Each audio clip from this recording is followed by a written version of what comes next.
Saturday night, July 11th, Orinda Theatre presents Blessid Union of Souls Original. She likes me for me. Featuring the Bay Area's own guitar hero, Miles Schon. Let me be the one to love you. Blessid Union of Souls Original, bringing all those 90s and Y2K hits to Orinda. I believe love is the answer. Blessid Union of Souls Original, live at the historic Orinda Theatre. I wanna be there when you're feeling high. Plus, very special guest, Sophie B. Hawkins. Sophie B. Hawkins returns to the East Bay at Orinda Theatre Saturday, July 11th at 7:30. Sophie B. Hawkins. Don't miss this night of musical magic. Blessid Union of Souls Original and Sophie B. Hawkins live at the Orinda Theatre. Get tickets now at orindaconcerts.com. Oh, here we go. There she is. Hey! What's up? How are you? Is Hi, everyone in a Sophie. different place? How are you? I'm great. How are you? Where is everyone? Well, I'm actually, you and me are very close. I'm not sure where you are in New York, but I'm down on the Lower East Side. Nice. What's your address? What, between what and what? I'm on Stanton between Norfolk and Suffolk, Wow. right in the middle. Well, now known as the douchebag capital of the world, but you know, what can you do? Douchebag. I haven't heard that. Oh yeah, it's all these young kids that come in on the weekend and drink and then break wow. up with each other outside of my door at 4 a.m. It's great. That's funny, and it sounds like a great movie or documentary. That's really funny. But Eddie's out there in Van Nuys. I'm in Uh, Cali. Tony's in Cincinnati. Hey. Jason, I mean, Miles, I don't know where you are. Where are you? I'm in Las Vegas. Oh, okay. And then Jeff's down there in Florida. Look, I want to show you how beautiful where I am is. Oh, nice. Oh, you're in Central Park, aren't you? Yes, of course. You're near my folks' house. They live next to the Dakota. You know what? I grew up on 86 in Central Park West. Oh, no kidding. Wow, yeah. They're in the Mayfair Towers right there next to the Dakota. It's funny because my daughter Esther, who's 10, she's just fallen in love with John Lennon. Oh, wow. Wow. She discovered him all herself, and she loves the song, about Schon, about tucking Oh, Schon yeah. in. Oh, yeah. And I said to her, but I'll just say this out loud. After the 100th time of listening to it, I said, isn't it so sad that he's tucked him in and he's talking about he can't wait till Schon doesn't come home or comes home late, but he never got to see that. Yeah. Yeah. You know, I've got a big, long John Lennon story for you. I'll tell you when we see you out in California. Wow, that's good. Yeah. Back when I was working at Manny's Music Store in the late 70s. Manny's, that's where I bought my first, and I have it. I just found it. My first drum set, my first heads, my first mic, everything. Well, in 1977, they hired me to sell drums. But 2 months later, I invented the synthesizer department there. Wow. My first synthesizer was a Juno 60. But Oh. we're the only ones who are we got to look at the other guys in on this. Yeah. I still have a Juno 60. I still have one here. That's beautiful. I don't know if you know my songs, but the song As I Lay Me Down, it's 1-1 is that sound, that beautiful in the sort of organy sound in the beginning. That's 1-1 on the Juno. Oh, it's great. Oh, man. Yeah. You know what's funny? I have a Juno 60, and then, of course, I have the software, but it's not the Juno 60. Isn't No, no. that interesting about that? You Yeah. can't get that thing. The only good thing about the software is real estate. It doesn't take up so much space, but the sound isn't quite. No, you're right. You're right about that. That's why I got 150 software synths on my iPad. Oh my God. I've only been listening to music from the 70s lately and really been happy with that. Yeah. Yeah. I know that it's funny too, because so many people were discovering, I see a lot of young people discovering that music now. It's like fashion, it just goes around. Yes. And my kids are like, digging like, my son is like digging old rap. My daughter is digging old R&B, Wow. Well, my son is 20. My daughter is 12. We fondly remember you from the days of yore. First of all, we fondly remember a little corncob pipe you used to walk around with. Yes. And maybe we'll walk around with another one over there in Oakland. Well, and if you're saying I have it, of course. of course. But we were just talking right before you joined in with us that I really remember, there was a whole crop of really great female singer-songwriters, of that time. You had Paul McCole, Lisa Loeb, Sean Colvin, but your performances were just like tribal and earthy. Like you would show up at these radio gigs where it's like, the whole thing was like, oh yeah, we're on the radio. It's like, we're going to do our radio thing. And you would just lay it down. I mean, you'd be playing that big drum and just going nuts. It's like, she's just bringing her own vibe with her, And we were back there going like, oh, can we join? Wish we could do a song together at this gig. A song of yours. Wait, honey? The Beatles. Yeah, we're going to do Revolution as the final encore. Oh, wow. That's beautiful. And you're going to sing it with us. I would love to. Yeah, absolutely. This whole thing is the best promotion because it's so natural and real. Yeah. You're recording, right? Yeah. Well, we were doing this sort of thing a couple of years ago when we started, this edition of the band.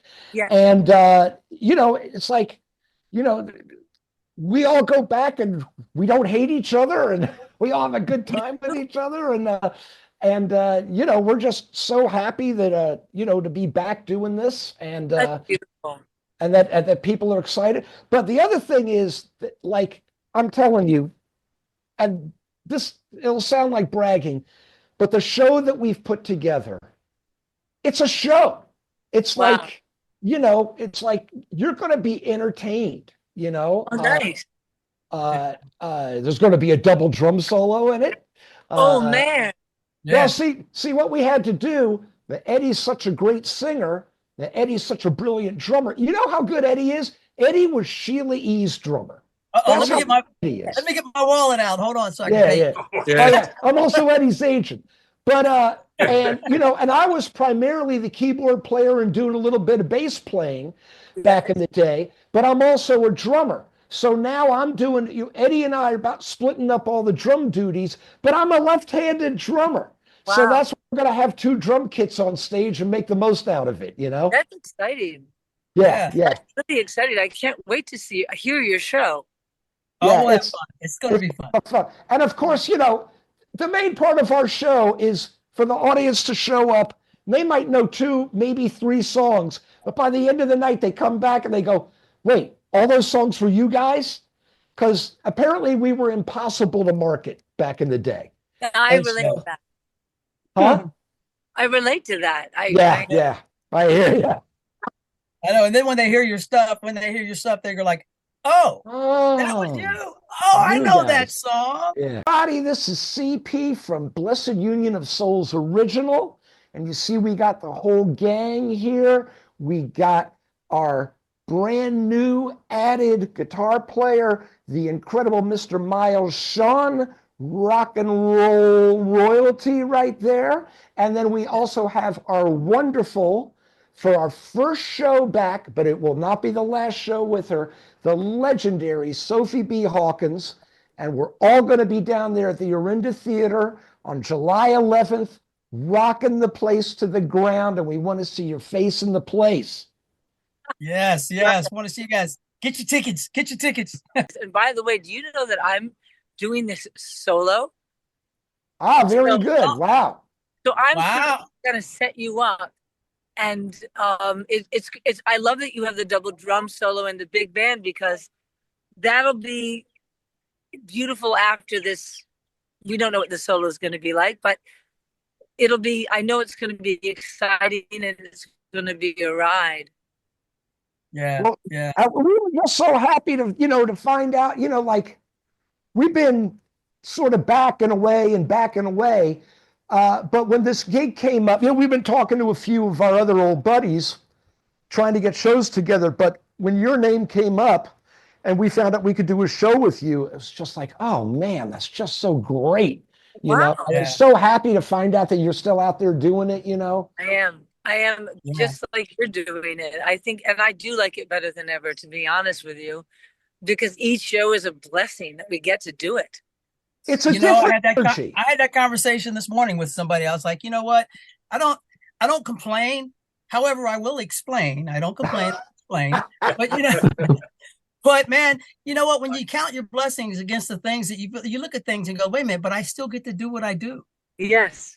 You know? And that's incredible. And hopefully we'll get to do it way into our 80s and 90s, because I do think it keeps us young too. And I do think, by the way, it's inspiring for other people, because I don't believe that our fans want us to go away. I think they want to be, knowing that they can show up too. We're showing up with our best. Yeah. And you know what? It's so cool too, because like when we do show up, what I really love is being able to connect. So I want people to come to the show so that I can come out and meet everybody. I want to come out and talk to everybody, and I'm sure that the more we do this, I mean, so, we want to do this together with you as well. So listen, we'll put this thing together and take it out and meet a whole bunch of new people and have fun, introduce them to some stuff that we used to do. That's great. I'm excited, very excited. How long has it been since you've played in the Bay Area, Sophie? A long time. And, it's even been a long time since I played in California. The last thing I think I really did seriously was I played Janis Joplin. Did I lose you guys? No, we got you. Okay, good. Yes, so I think I was doing the Janis Joplin show, and I wish I could do it, but solo I can't do it. Unless you guys wanted to do a Janis Joplin song. But, we can talk about all that. And maybe it's not this show. Maybe it's the next show. Sure. I know them all. Do you really? Oh, Charly knows every song ever written. I know every song ever written, pretty much. Yeah. Okay, good. Well, wait. So I wanted to say to you that my daughter's about to walk up, and I have to pay attention to her. Okay. So can we talk separate from this about the possibilities of things we can do to surprise? Oh, absolutely. Yeah. We're around all next week, man. Give us a holler. Next week? Okay, good. I will give you a holler. But tell your daughter, mwah, from the Blessid Souls original. Tell her Mama's going to be singing a Beatles song, and she's going to be happy. I love it. And it's so perfect for these times. Yeah, it is. Yeah. Okay, so we'll work that out. We'll rehearse so we're the greatest for our fans, and I can't wait. Fantastic. And don't forget to send us whatever song about Damn, I wish I was your lover. Oh, there we go. Damn. I was your lover. I'll do it. That's it. I love it. Don't leave your banjo sitting around Jeff, because you may not ever see it again. That's awesome. I would love if you come out and steal it from me right when I'm playing it. Oh, that would be great. That would be great. I think the surprise is the best part. But let me let you guys go before Esther comes in and throws my phone in the water. Oh, dear me. All right. All right, Sophie, it's wonderful seeing you, baby. You too. We'll see It's you wonderful. soon. I love it. Right. See you in a couple of weeks. Take care. Bye-bye. Bye, kids. Bye. Everybody wants to welcome Miles to the Blessid Union family. We really appreciate you and your skills, and you know what, man, just your character. So, I think this is going to be a great run. We're going to have some fun together. And listen, I've played in a lot of bands. I've played with a lot of groups, but this is the best fun, the best group of guys that you'll ever want to hang out with, Yeah. And we promise we won't get you in too much trouble. We won't get you too much trouble unless you hang out with CP. Then I've calmed down a little bit. Oh, good. Nah, but yeah, thanks, man. Welcome to the family.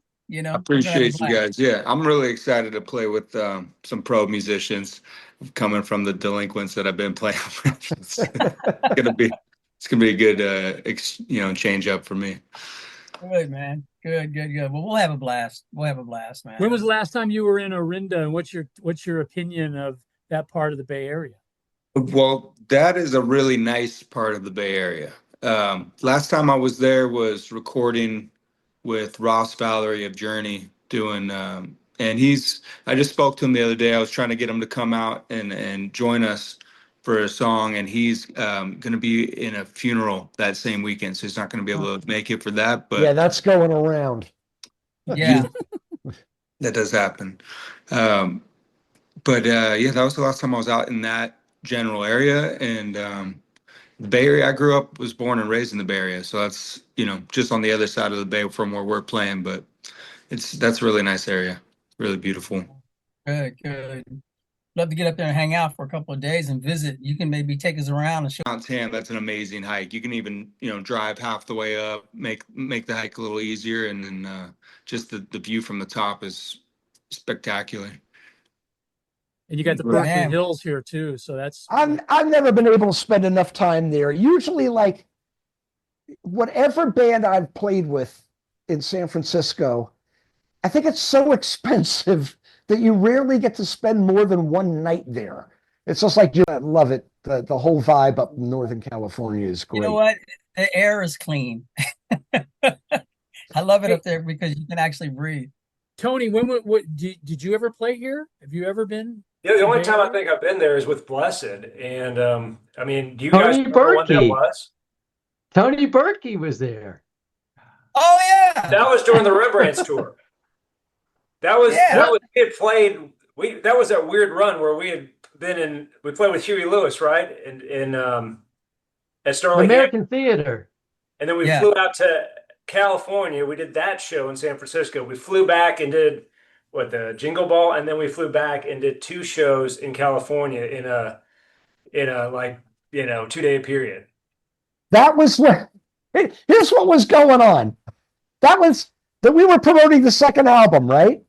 No, this is the first album. Oh, okay.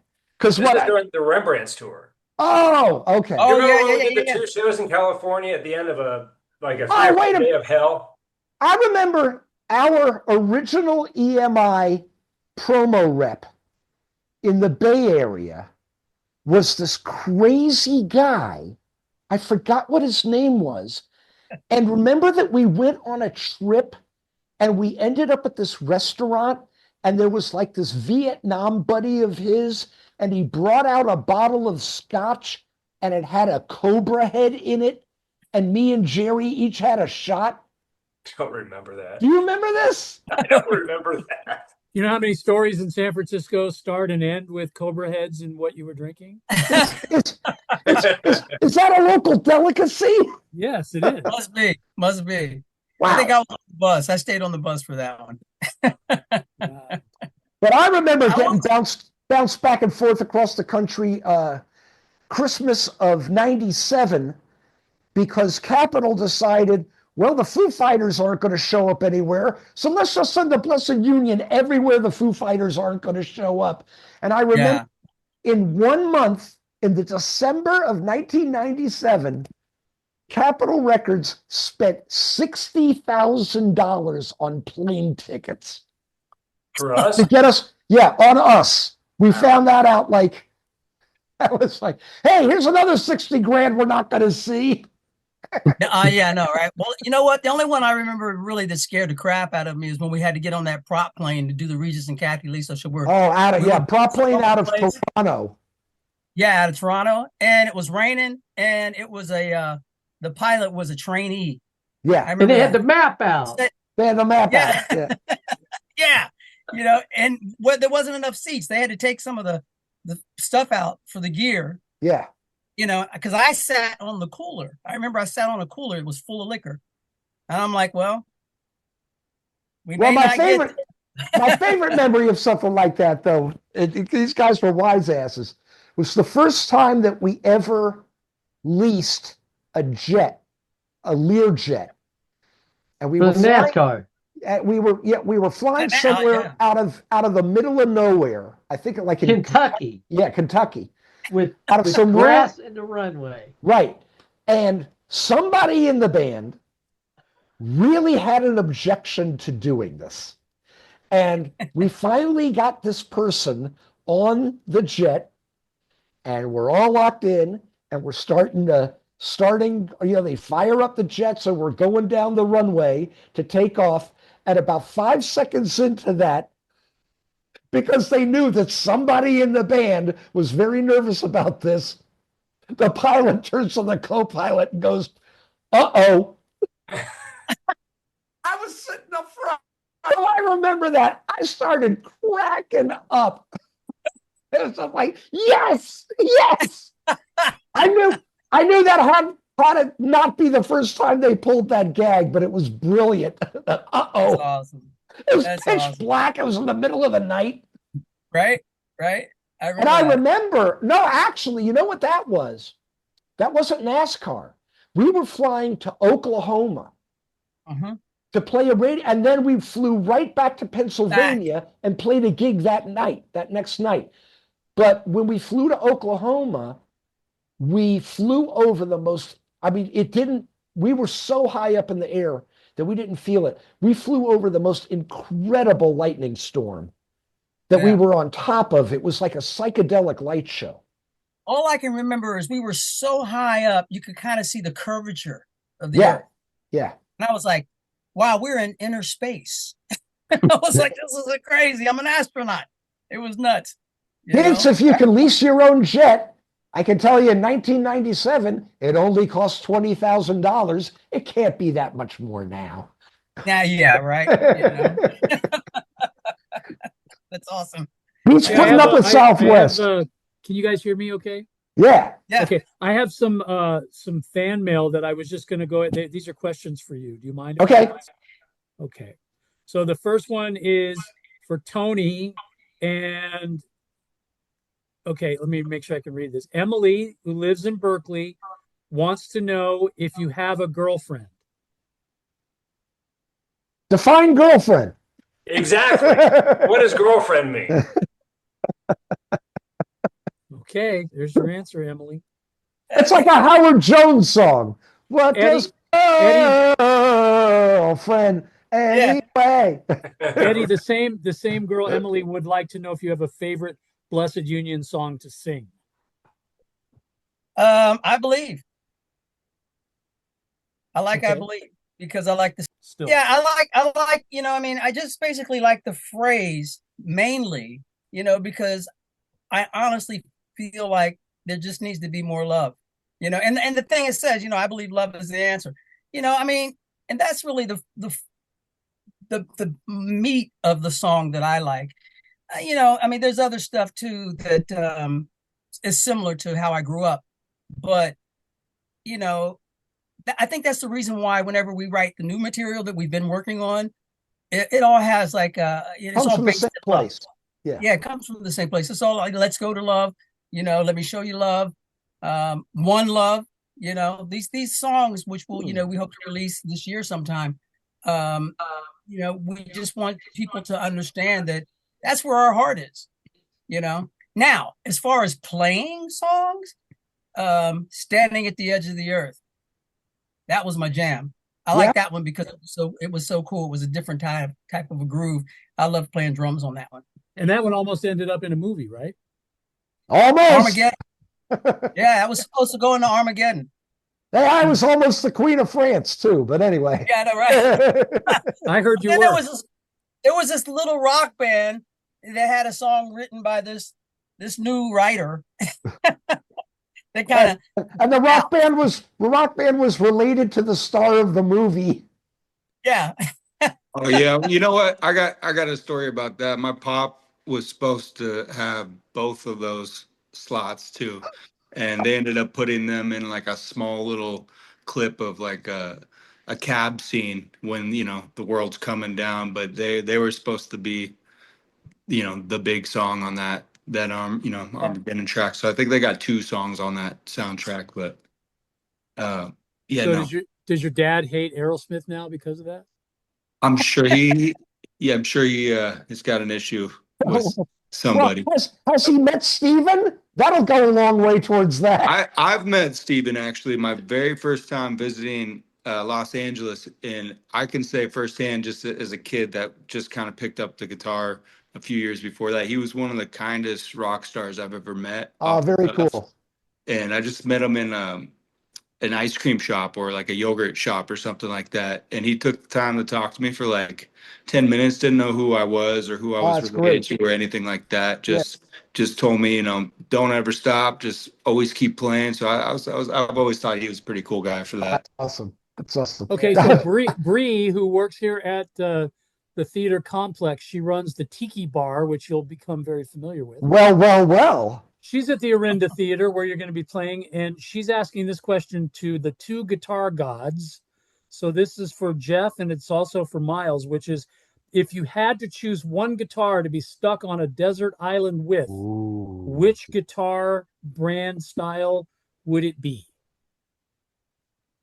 That's a tough one. And why? I don't know, because I never...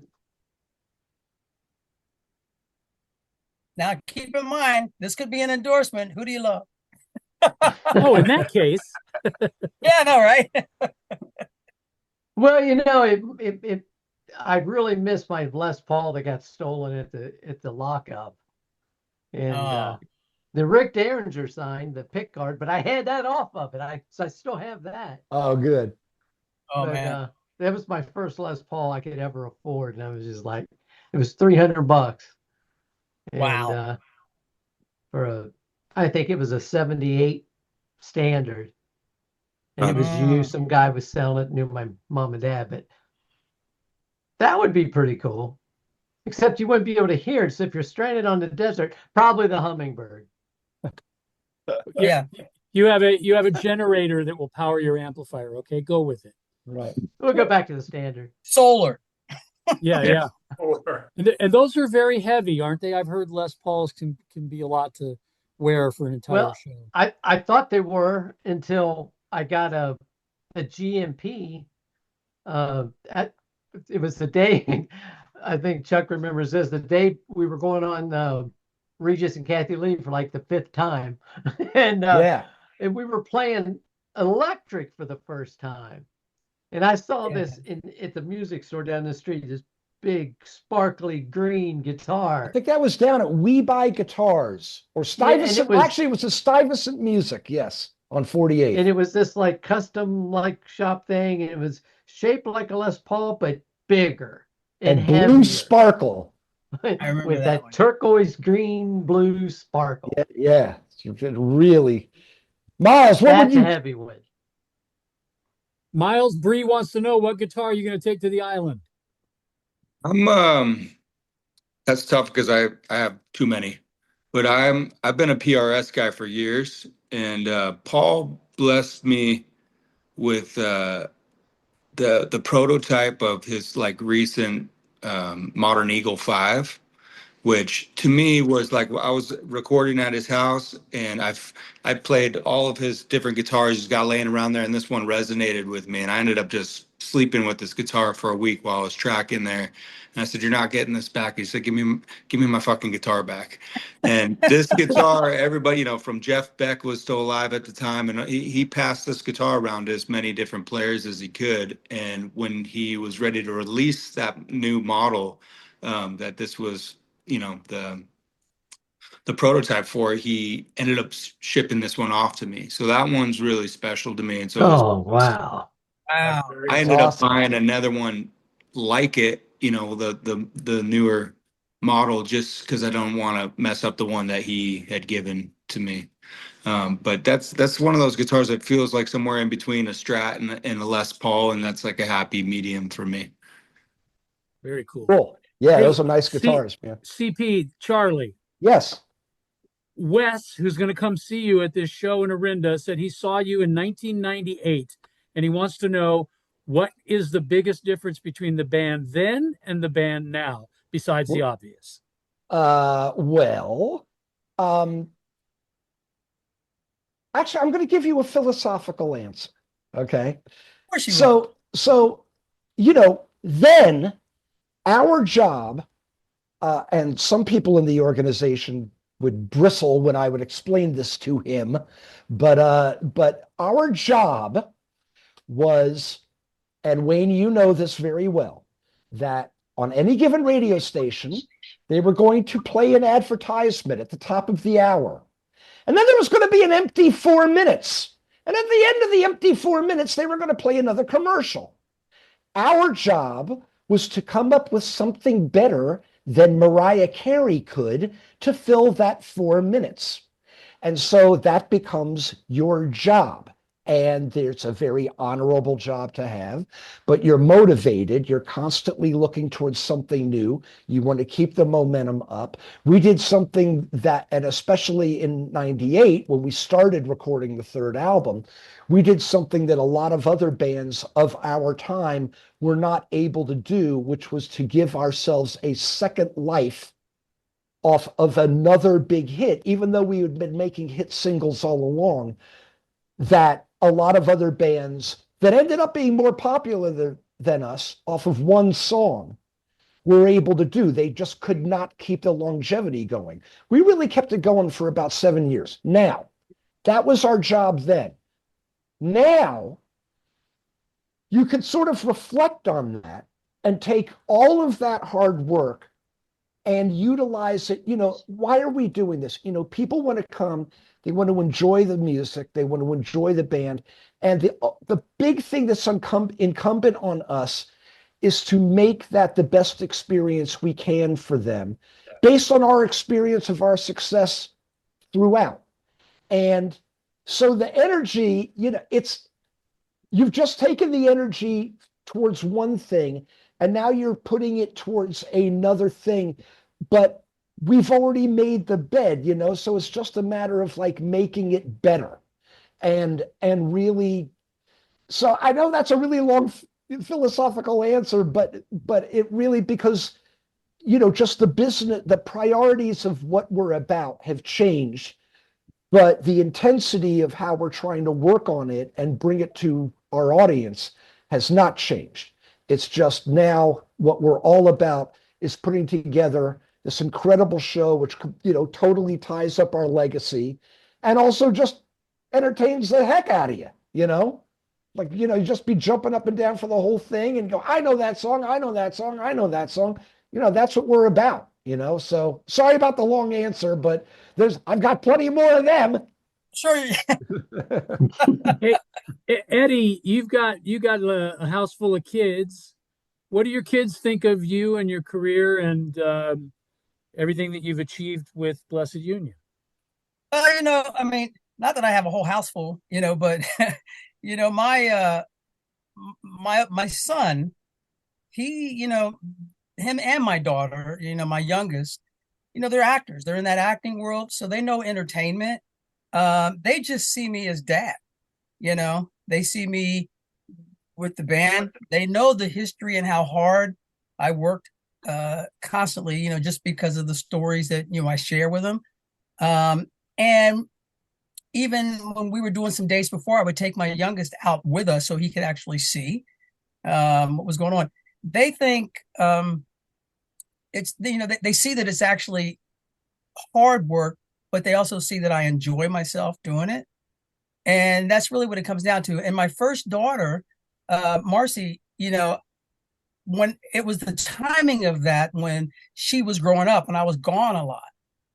And, I used to carry some guilt because I wasn't always around, and I would send presents, but, kids need your presence. They don't necessarily need presents. And we've had long discussions about that. And she said, Dad, I was just happy that you were doing what you love to do. And now she's doing the same thing. She's doing what she loves to do. So, it's a thing where, I think what you got to do is you really have to communicate, and just be honest with each other. And my kids see that, and I've kind of instilled that in them. So they know my history because they can watch YouTube, see stuff they did. So, that's kind of what they look at it like that. Plus, my kids are busier than I am right now. So, we'll see where that goes. Hey, Jeff, first time you heard a Blessid Union of Soul song that you wrote on the radio, how'd that make you feel? I know how it made Jeff and Eddie feel, because I know what they were doing when they heard the song. I knew that was coming. They were pouring a bed of concrete for a Fuddruckers. Yeah, exactly. Bud Rockers. Oh yeah, because we started hearing the songs before we. I mean, the most memorable time I heard, it wasn't the first time, but the most memorable time was we were in the van because we were in between stuff, so we weren't on the tour and we weren't something else, so we were driving our van across the country. We were going through Buffalo, and we heard Rick Dees with the countdown announcing, I believe it, #1. Yeah. And I remember being in the van. Yeah, that was awesome. That's a big deal. Big deal. Yeah, it was awesome. And we played Buffalo because Eddie's friends were there. Yep. We had fun. Yeah. We had fun. Now the concrete story. Jeff and I were pouring concrete. We were pouring something for a Fuddruckers up in, where were we? Somewhere. I think we were up in Loveland. I think it was the Loveland exit. Somewhere. Fields Erdel. Fields Erdel. And we're working. We're like, okay, the song. We stop and listen. All right, there's calcium in the concrete. We got to get back to work. Bam. So we start talking.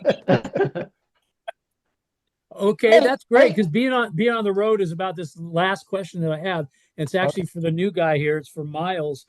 If you're on the road and your bus stops at a travel stop, let's say a Love's, and you got to go to the bathroom, that's obvious. But what's the one thing that you don't get out of that store without buying? Me, I mean, I'm a beef jerky guy. I'm gonna grab some jerky. Yeah. Yeah. Beef jerky. Everybody loves the jerky. That's a good way to go. My technique was to just stay in my bunk and give Tony $20 and say, "Go get me a grilled cheese and bacon." Yeah. Only happened one time. Only one time. Hey guys, I'm so sorry. I gotta run. I gotta go to this gig. We're gonna wrap it up anyway. CP, you want to say something to the people of Northern California about the show that's coming up? Folks, I'm so happy that this is where we're launching this new era of Blessid Union of Souls original up in the Bay Area. Man, I've been through there. We've been through there back in the old days. I've been through there with Rick Derringer and Edgar Winter. I was through there with Ozzy Osbourne. I've been through there with everybody. But man, this is such a special show for us. And I just can't wait to see all you guys up there. And big thanks to Sophie B. Hawkins too, guys. So make sure. Big thanks to Sophie. Absolutely. She likes me for me, not because I'm tough like Bertie Harry. Make her laugh just like Jim Carrey. I like the game guy. Everybody, what's happening? This is Eddie. This is Tony with Blessid Union of Souls Original. We're going to be with Sophie B. Hawkins at the Orinda Theatre, July 11th at 7:30 p.m. Come see us. Yes, get your tickets now. Now.